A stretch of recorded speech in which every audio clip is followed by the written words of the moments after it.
My name is Era, and I'm the host of the Tamil Creator Podcast. I chat with creators from all over the world to share their stories and discuss hot topics in a way that I hope inspires, educates, and entertains you. Hello, everyone, and welcome to another episode of the Tamil Creator. I am your host, and today I have Fiona Kingsley Boyer, and she is Development Officer for the Scarborough Health Network Foundation, so the SHA Foundation. You've probably seen her face if you live in Toronto / Scarborough on a bunch of billboards and just kind of, she's part of I think, the ongoing campaign around bringing more attention to kind of Scarborough and kind of the health network there.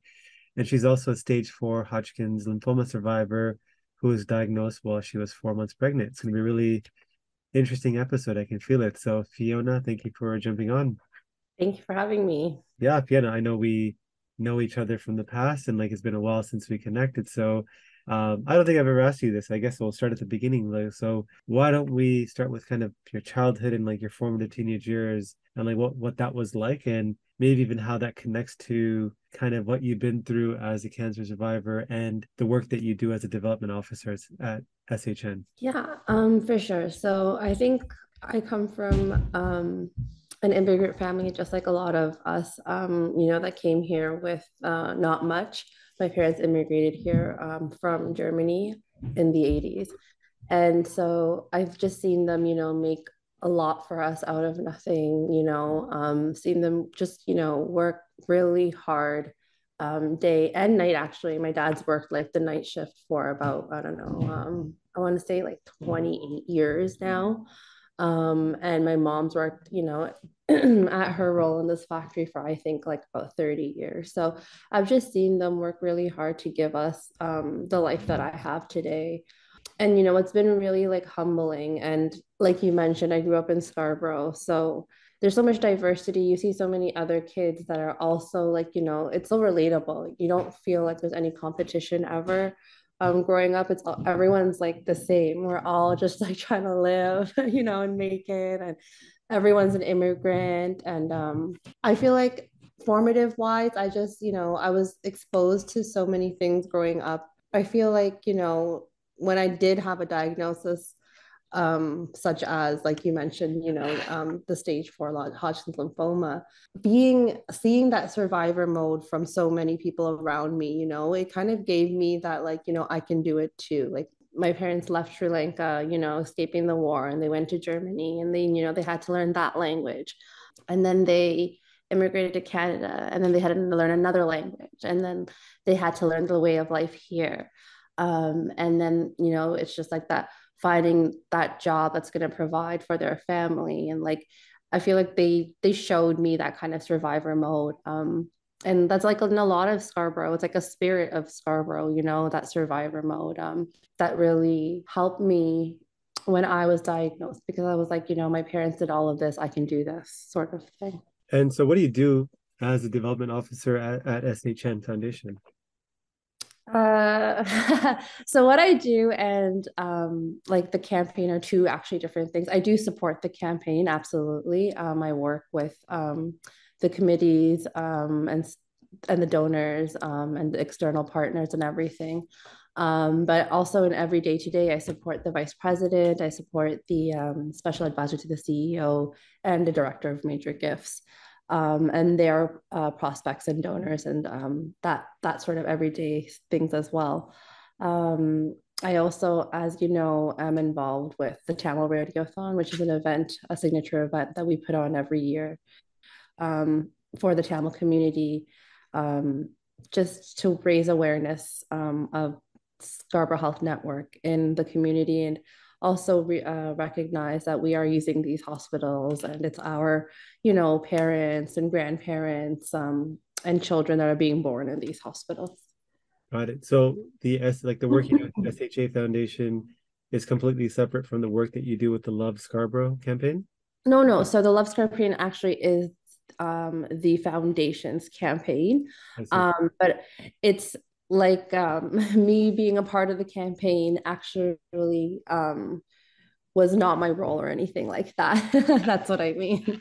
Got it. Okay, okay. So when you say like support like the vice president or like president, like what kind of things is it specifically? Is it like you said kind of dealing with spot like I guess donors and partners and things like that? Is that what you mean? So yeah, so anything that they need to so any documents that they need in their donor meetings. I also pull reports for us to forecast what our pipeline might look like of donors, and set up those meetings as well.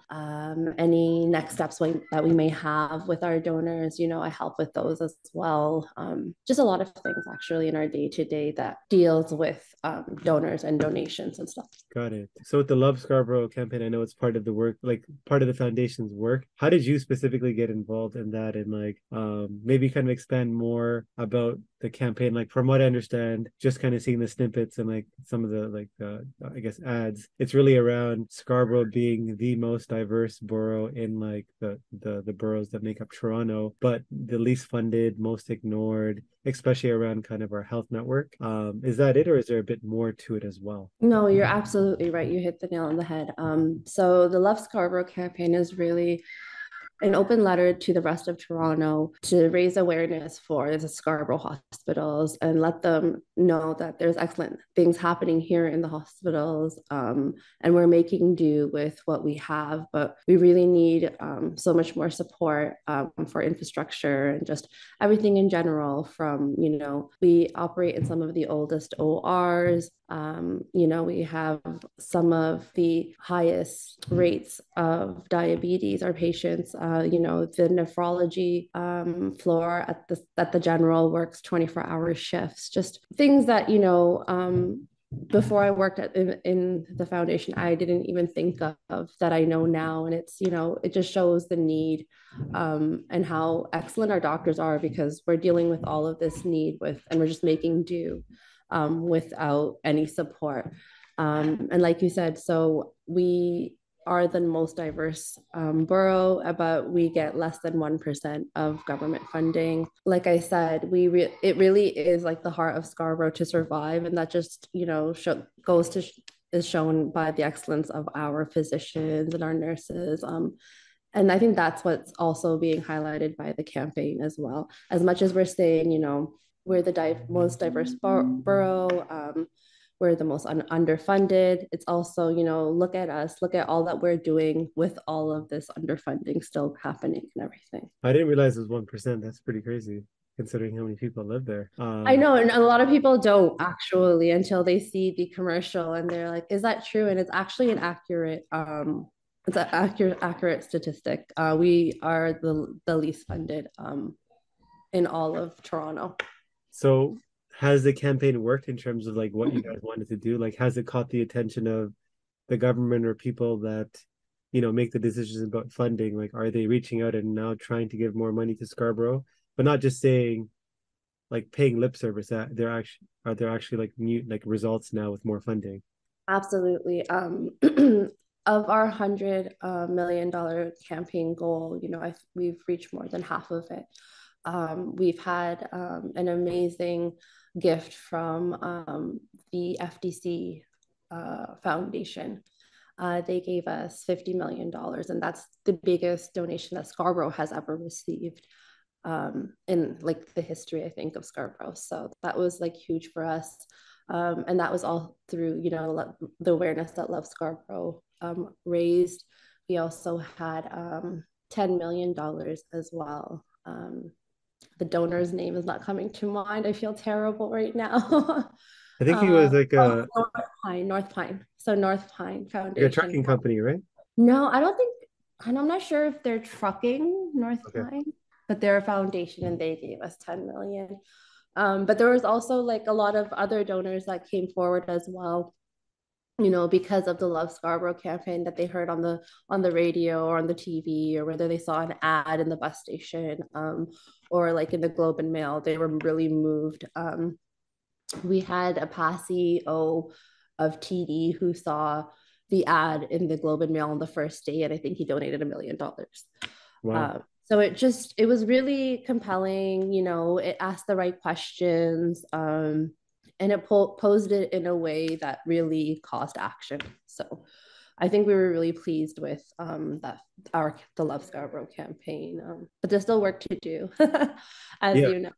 Yeah.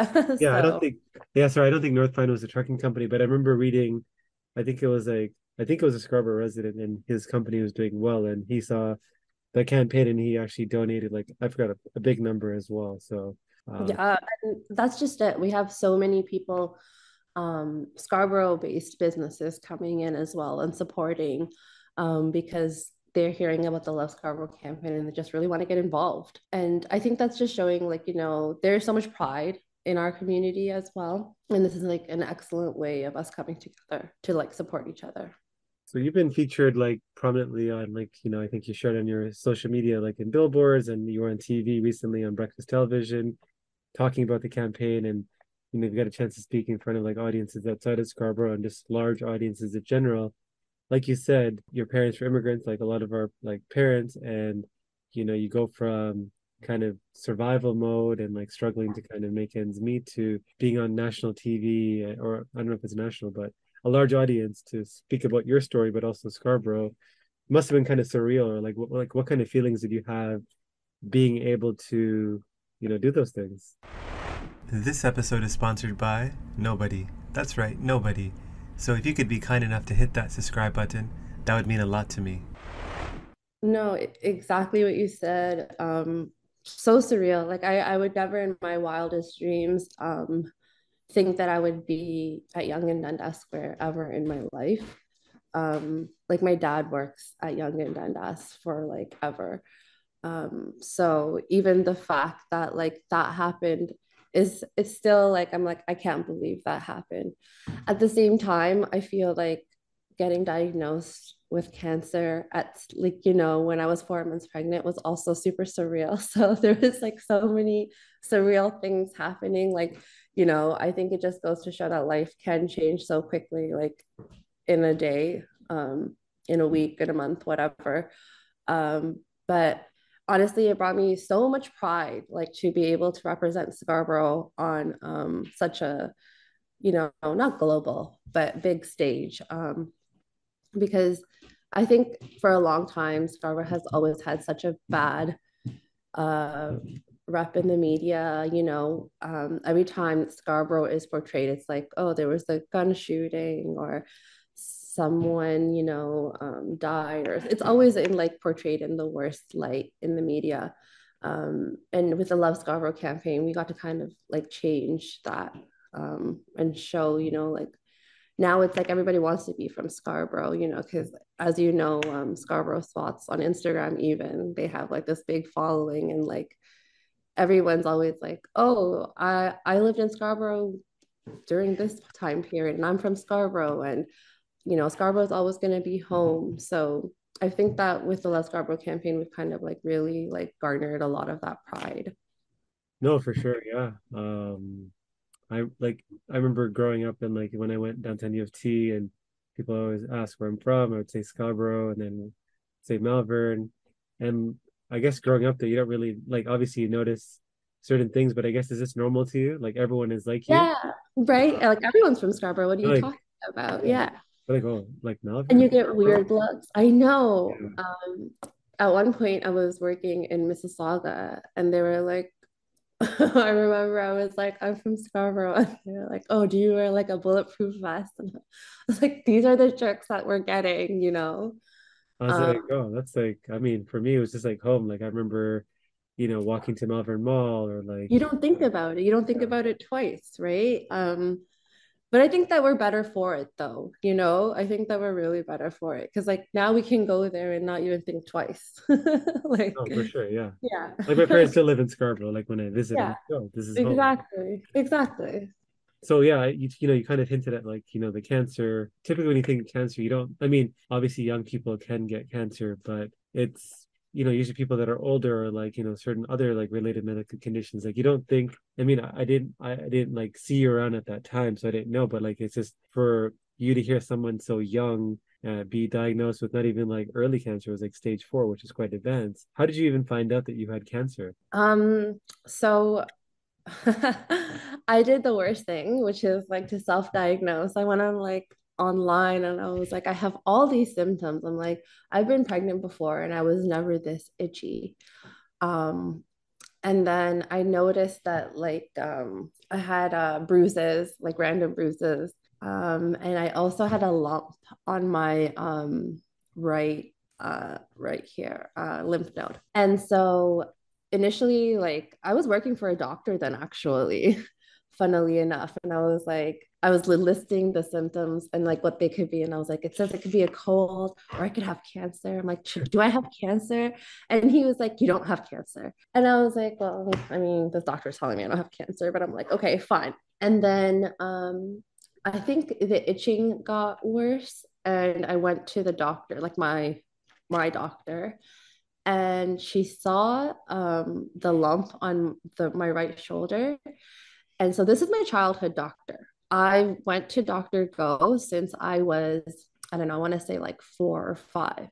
And she's always just prescribed like Tylenol, Advil. For, like she's always like, take Tylenol, take Advil, you're gonna be fine. And like we sometimes like we'd make a joke about it. I'm like, why am I even going? I'm just gonna get like Tylenol or something. So when she saw like the lump, her face changed, like super automatic. And I was like, oh, okay, this is not good. Like I knew that it was not good from her face. So she's like, you need to get it like an ultrasound or whatever, and you need to get it ASAP. And so me, instead of waiting, I'm like, I'm just gonna go to the emerge. Like I'm dealing with this now. So I go to the emerge. They do like an ultrasound. Then they refer me to like a specialist who then does like a biopsy on me. And this is like, I think he does it like 3 days after. Oh no. And you know what? Actually, at the hospital, when the guy is doing the ultrasound, like you can just, I felt so bad. Like he felt bad asking me, like he's like, oh, like it was like he's like, do you have any other lumps anywhere? And like I was like, oh my God, like I'm sorry to like do this to you almost is what I felt. And as I was leaving the room, there's other like technician goes and checks my results. So I'm like, okay. So I'm like, so she wants to see what cancer looks like or something in the back of my head. And then so I get referred to the specialist. He does the biopsy on me. And then like I get the call, on a Sunday, like evening, like 8 o'clock. And he tells me like that I have Hodgkin's lymphoma. Wow. And by this time, like I kind of am assuming the worst anyways.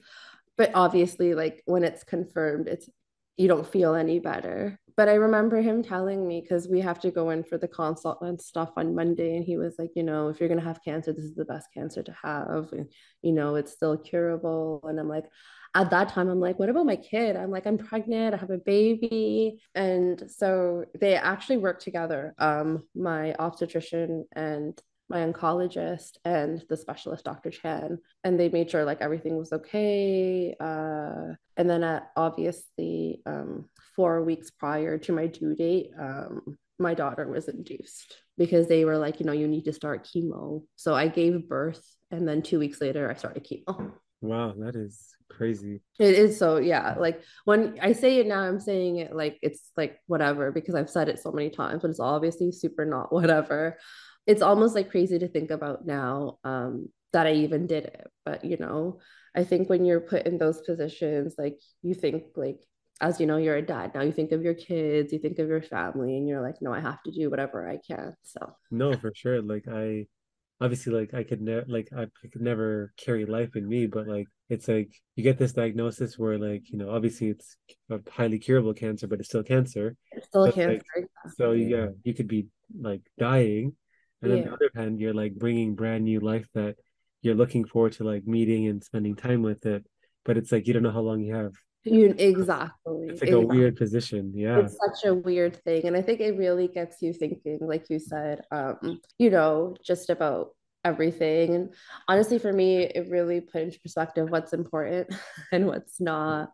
Because like you said, you really do think you're gonna die.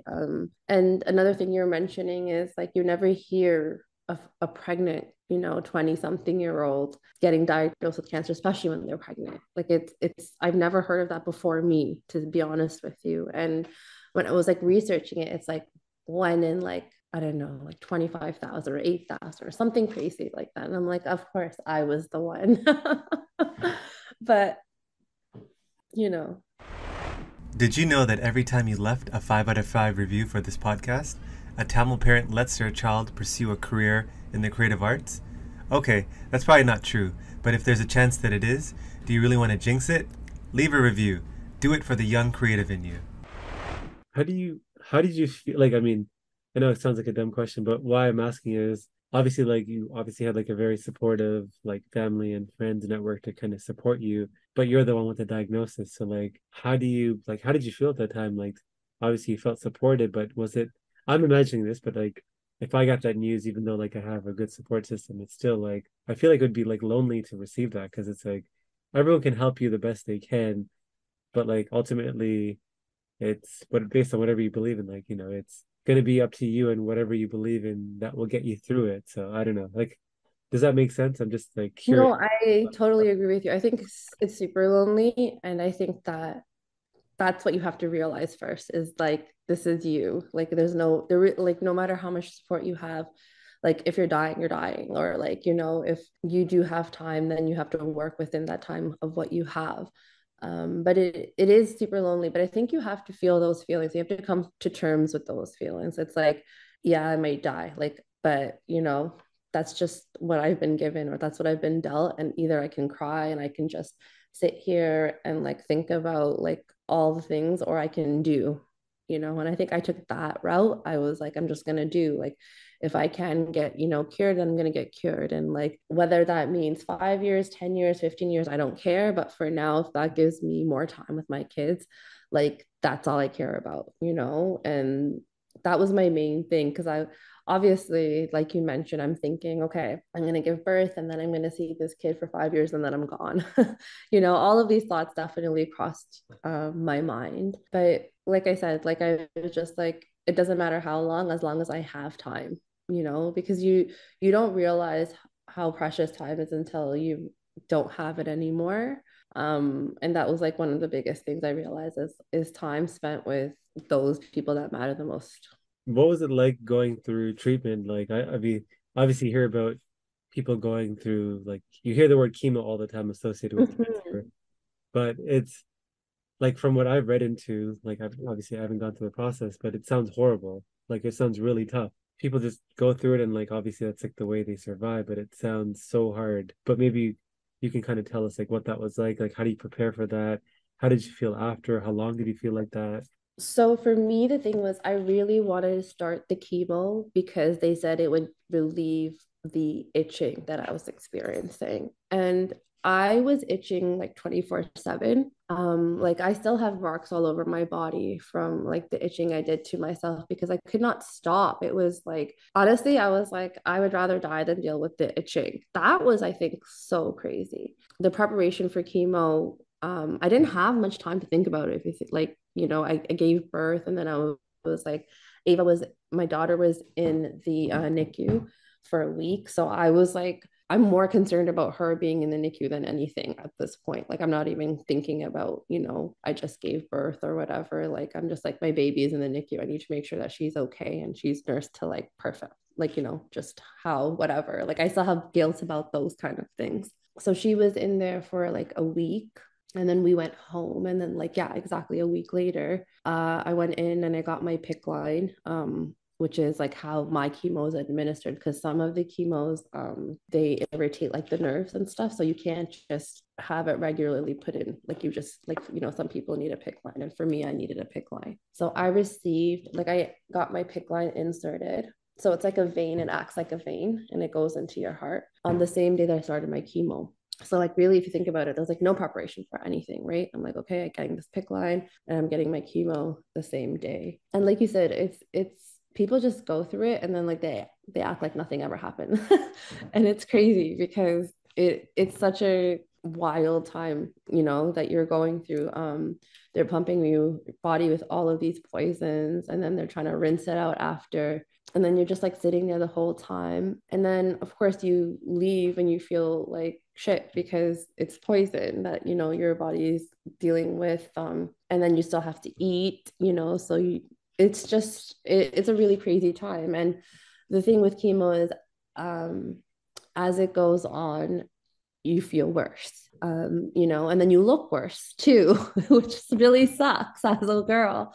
Like losing hair and everything is one thing, but as South Asian women, our skin darkens because of chemo for some reason. So that's like one of the reactions, and it was just like, unusual darkening of the skin, and then you have no hair. And then I think about my like daughter, I'm like, what is she thinking, when she sees her mom? I think those things are really hard.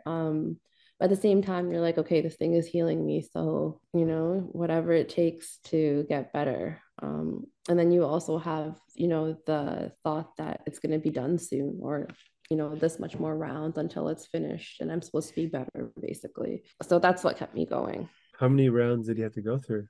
16. Wow. 16, yeah. So it was from May to the end of October. I think maybe the first week of November. I think that was my last one. So, like when you go in and they give you chemo, like how long is a session, and then how long do you have in between the next session? So when you go and for me, for your Hodgkin's lymphoma, I was getting ABVD was the name of the chemo I was getting. And I would say I was there for 4 hours each time. But what happens is they take your blood an hour before just to make sure that your body is still okay and can function and is dealing with the chemotherapy okay. So you're there for much longer if you think about it, right? Um, and sometimes my husband would just let his work know, and he would come sit with me for 4 hours. And then most of the times my mom would come because she took off the first 3 months that I was getting chemo from work. And then my husband took off the next 3 months from his work. So they took turns taking care of me. Wow, that's Yeah. crazy. Well, now that you're at like the other side, you kind of already talked about some of these things that you learned, like time is precious, but like the person you were before and the person you are now, what do you think the biggest differences are? I think the biggest difference is would definitely be I'm very like cognizant of who I'm spending my time with, and just making sure that like my family knows, that I love them, and like my friends know that I love them. Like I say I love you to everybody that I talk to, all the time now, because I want them to constantly know that. um, and like for me, it's just, like it's so easy to let things go, and I'm like, because in the back of my head I'm like, worse things have happened. It has really humbled me when I think about the other side of it, and it humbles me in a way that I'm like, okay, these are the things that I want for my life, and these are what's important to me, and and what I thought was important before really isn't that important. And when it comes down to it, you can't take anything with you in your coffin. Like, that was like the biggest thing. It doesn't matter. Like, you take nothing with you and you leave whatever people know of you. That's all you have out there of you. So that's definitely what I've been working on. How I leave people feeling. That's awesome. There was a short documentary, I think it was called My Dharma. It was a film by Ahash, yeah, Ahash, Ahash, yeah, Karthi, yeah, and yeah, it kind of talks about your story. I think it was told from the perspective of your mom, yes. kind of how you went through like cancer, and kind of obviously survived and just dealing with that whole situation. How did that project come to be? Like, how did the filmmaker kind of decide that this was a story that he wanted to tell? Actually, I reached out to Ahash. I had seen something that he had shot for somebody, and in it, I think there was a mother and a son moment, and he just seemed to capture the emotions so well, and I was really moved by that. And I had been wanting to tell my story for a long time, but I really wanted to tell it like in my way, and I wanted somebody to really appreciate, the mom's perspective, because I think really thought like Alma's perspective is really important to this, project because she, like you, as you know, she really helped me throughout the whole diagnosis. So I reached out to him and I told him, I really am interested in shooting this. What do you think? And he, is just this genius when it comes to shooting. And he really understood the vision and really understood my story. And he gave me the chance to tell it how I wanted to, which I really appreciated. He's just such a great creative to work with. And I just feel lucky that I was able to do that with him. And it really, struck a chord. We've got so many people reaching out to us saying, thank you for sharing, or, thank you for, doing this and showing us your mom's perspective. Because I think it really showed how it is as a whole to everybody when someone's diagnosed. It's not like the survivor's view, but kind of, the whole view of how it was. Because my sister was also in it. So, she gave kind of her point of view and my mom was giving her point of view. And then I also gave in, some of my point of view as well. So it kind of, covered everything in that sense. How did your daughter, who was the one that was born during that time, when did she first hear the story? Because obviously you probably don't want to tell her too early, but at what point did you decide to kind of tell her the circumstances that she was kind of born in? Money can be hard to come by, but here's a $100 opportunity for you. Join my free newsletter for free exclusive content and a free chance to win $100 when I hold special draws. Did I mention that it's free? So even now, I don't think she fully comprehends that. I think, because for her, when she started, seeing me, I had kind of started growing my hair back and stuff. So she wouldn't associate me being sick with her being born. While my firstborn, I think for her, it was, definitely, like I said, a scary time, but also very confusing because she was only 4. So I can't even imagine, how it would have felt to be like, okay, my mom had regular hair, she was looking normal, and now, what is going on. But we just told her, like mama's sick and I'm gonna get better. But I'm gonna look like this for a while before I get better. And I think now when she hears it, she doesn't like me getting sick. I think it's a little bit of a fear for her actually. She's like, I don't want you to be sick, even if I'm like, have a cold or something. She's like, I don't want you to have a cold. So I think there's a little bit of, trauma there for sure. It's terrible to think about, but we'll work on it, I'm sure. Uh-huh. What are like your plans now, like moving forward? Because obviously it seems like obviously you're doing amazing work with SHN and you've kind of become like this like a face of the campaign and you're telling your story around kind of surviving cancer. What are your plans moving forward? Is there like things you're going to build on top of this or like yeah, just I guess what are you thinking for the next little while? If I have to be completely honest with you, even how it came about, how I came up to become a part of the Love Scarborough campaign was, and I had shared, I think, a global article or something of mine to the foundation. And then, they were like, I think that you should apply to be the letter C or whatever for cancer survivor because your story really hits home and, it was covered well in the article. For me, though, I think even when I said yes to the campaign, my point was to just let people know, like, I received amazing life-saving care at Centenary Hospital. I think that a lot of people in Scarborough are unaware of that we can get life-saving chemotherapy treatment in hospitals in Scarborough because I think we all think that we have to go to Sunnybrook or we have to go to Princess Margaret. But the truth is, cancer care, it's the same no matter where you are. Because I received this care from Centenary Hospital, I'm alive now. And that was basically all I wanted to share always. And I think I gotten my point out there, to be honest with you. I've raised I think as much awareness as I can. I'll always be out here raising awareness. I'll always be out here open to talk about my experience as long as it's helping people. And I think it is, I think it's also important for people to talk about it because it's not something that is spoken about. It's just not something that is covered, or, people always feel a need to hide it. I want to suffer, I'm going to suffer in silence. But even this whole experience I've shared from beginning to end in hopes, like, that other people that are going through it are like, okay, she seems to be doing okay, so I can do it. So Obviously, Scarborough is kind of, I mean, it's not a fact, but it just seems like Scarborough is the epicenter of Tamil activity in kind of Canada and just, outside of, let's say, Sri Lanka, India.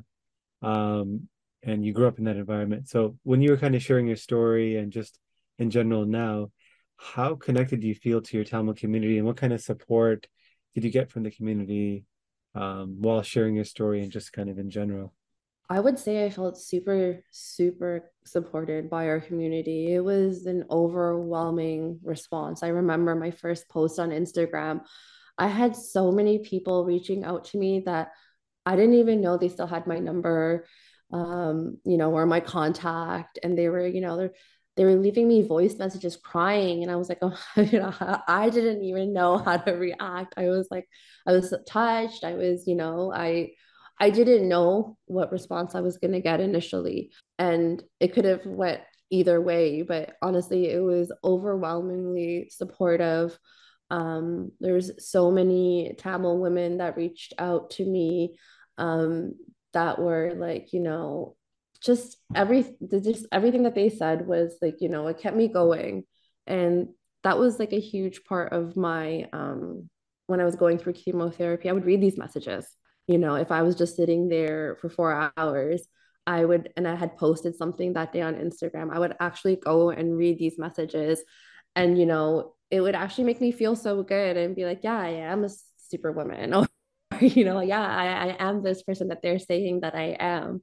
But like, it was amazing. And it was a lot of Tamil women. Obviously, there was Tamil men too, no discredit to them, but there was just a lot of um, people reaching out in support, especially from our community, saying that they were, just proud of me and, proud of what I was doing and how I was sharing it. And then, like, just their messages of support. It was honestly amazing. This is great that you shared that, because I feel like social media, rightfully so, there's obviously negative aspects to it, but hearing kind of what you're saying, like feeling support, like, rekindling maybe relationships with people you haven't talked to in a while. I think that's kind of one of the benefits of social media. So it's cool to kind of hear that side of it. If you had a chance to go back in like a time machine and talk to 16-year-old Fiona, like what would you tell her? Oh, I did not see this question. Um, I would probably tell her not to sweat the small stuff. I think that I would emphasize that. I would tell her, there's so many bigger things happening in the world, and don't worry about this. This is like nothing. This is just like the smallest chapter in your humongous life, is probably what I would say. And on the flip side, looking forward, it seems like obviously going through an experience like you did, you probably put some thought into this, but your personal legacy, like how would you want to be remembered by your friends and family? Yeah, so I have definitely put a lot of thought into this. Like I said, like when you're thinking that you might be dying, you're always thinking of like, what happens next. And for me, the what happens next is how will people remember me. Um, and for me, especially how my family and friends will remember me. So I've made it, something that I do is like I see them all the time now, whether, it's once a month. I make sure that I see like my important family, my important friends once a month at least, because I want them to know that I love them, regardless of how they might feel towards me or whatever. Like I need them to know that they're important to me and that I love them and that they have made an impact in my life. Because I think that's the only thing that I would want for them. Like when they think of Fiona, I'd be like, okay, she loved me, she spent time with me, she made that effort. and the times that we had were great. Like that's all I want, you know. Legacy wise, like even for my kids, like I had a strong mom who never gave up, if that's it, I'm good with that. Well, I know we talked about a bunch of heavy stuff, so I Yeah. always like to kind of end off with, it's like a fun speed round I like to call Creator Confessions. It's basically a speed run where I just say a bunch of statements, and you kind of tell me what pops into mind. I'm so scared. Okay. Favorite Tamil food? Quadrati. Something that scares you? Um, Nuclear power. Insecurity that you have? So this is hard. My nose.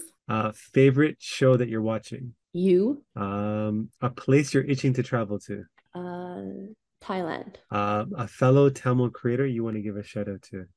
My best friend. I'm Sylvie. Favorite childhood memory? Oh, going to the 7-Eleven with my parents. Something you like to do for fun outside of work? Read. Favorite book? Ooh, anything by Khaled Hosseini. Did he write Kite Runner? He did. Okay, Yes. that was. Anything by him, I love. They're really like they get you thinking. There's another one, right? A Thousand Moons or something, or Yes. favorite movie of all time? I don't know.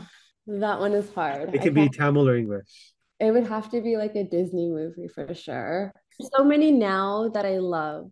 But they're newer, like Coco. I absolutely love that Mm. movie and I cry every time I watch it. I'm Some like, kid, some oh, kids' movies are not kids' movies. They're like, they're not kids' movies. No, I'm like, this is so heavy. Like Encanto, yeah, I I watched felt it. so seen, but I'm also just like, is this normal? I'm trying to think of a movie that I just love to watch. Tamil movie wise, I'll watch like any old Rajinikanth movie, any Vijay movie. But I feel like I don't have like one that I keep watching all the time that That's I'm okay. go to. I'm sorry, I suck. No, I've been like on Amazon Prime, and they had like a really good collection of like Tamil movies. Like I I just the last do. 3 years I've been watching. Like I don't know what it is. As soon as I became like a dad, I started watching Tamil movies to kind of relive my early childhood with my parents. So And for me, it's also like listen to all these good songs I had kids. Like, like my child knows Urvasi. So I feel like I've made like good progress in life. So what's something that you think you could benefit from caring less about? what other people think. What's a decision you've been putting off for a while? Just following a passion of mine, creative passion. And who's somebody you'd want on your invisible council that's like obviously somebody that's not in your circle now, but you'd love to have them as kind of almost like your private board of advisors, like somebody. Huh. It would probably be. See, the thing is, I'm just thinking what kind of influence I'm trying to garner with this person. So, I'll give you um, mine as an example. Like I think Jay Shetty maybe is for me. yeah, so I was, that there's him, but I'm also thinking of other people that are inspiring to me that might be, like Michelle Obama. Someone like her. I'm not sure if it's Michelle Obama, but someone like Michelle Obama that's well read and, just knows her stuff. I'm trying to think. I feel so bad. It's like, Fiona, do you not know any inspirational woman? But I'm like, no, Malala's too soft. So it would have to be someone like Michelle Obama. I don't know. I feel like I'm doing an injustice here. Oh, Emma Watson. Hmm. Emma Watson. What's a purchase that you've made that you've splurged on recently in the last few years that you have no regret about? My MacBook. What's a pet peeve of yours? Falling asleep on the couch. What's a book you've read recently, other than a book by the author of Kite Runner, or a podcast you've listened to that's had an impact on you? Hmm. It's had an impact on me. That's harder because I've read a lot of just like Colleen Hoover, and they've been excellent books, but I'm not sure that they were impactful um, or like on me. I did read Jay Shetty's How to Be a Monk. um, and I've highlighted a bunch of stuff in there so that I could try to be better. Now, am I better? I don't know. And, it did make an impact. And, the fact that I even went through it and highlighted it. But I think I need to be better at following those things. Hmm. What's a new behavior, belief, or habit that's improved your life? Oh, doing the grateful journal and, going over the things that I'm grateful for every day. Just three things. And like just in the everyday life, just finding those three things that I'm grateful for has like it's so enriching to just see like, we have so much to be thankful for every day that we just take for granted. Is that Um, like a practice you do in the morning or in the evening? in the morning. So, Okay. you write three things that you're thankful for, and then you write basically speaking into existence. That sentence, you write one of those. And then at the end of the day, you go over that and you write things that actually happened that day that were excellent. So it's a side tangent, I guess. What do you have like a morning routine that incorporates this? I'm just curious because like it's something I'm trying to work on. So I actually do it in bed. So I keep it beside my, like on my bedstand so that I'm just doing it because sometimes like I've had it downstairs, like in my office and stuff, and I'll forget to do it. But I know that because it's beside my bed and I wake up, um, and I put, these three things that I'm grateful for, and then I set my intentions. I do find that it does help me. Because sometimes you need those like daily reminders of like, yo, things are okay. Because sometimes, people go through stuff and February is a season of seasonal depression. And so like I feel like, those small reminders go a long way.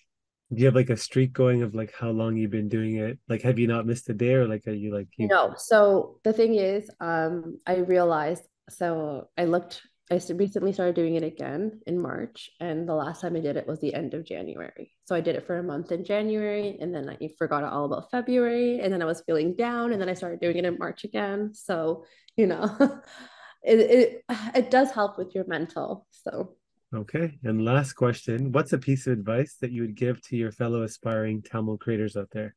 oh, I don't think that I I am giving any good advice. I don't think I'm much of a creator. I think that the path I went was just, to kind of speak my truth of what was going on while I was going through this diagnosis.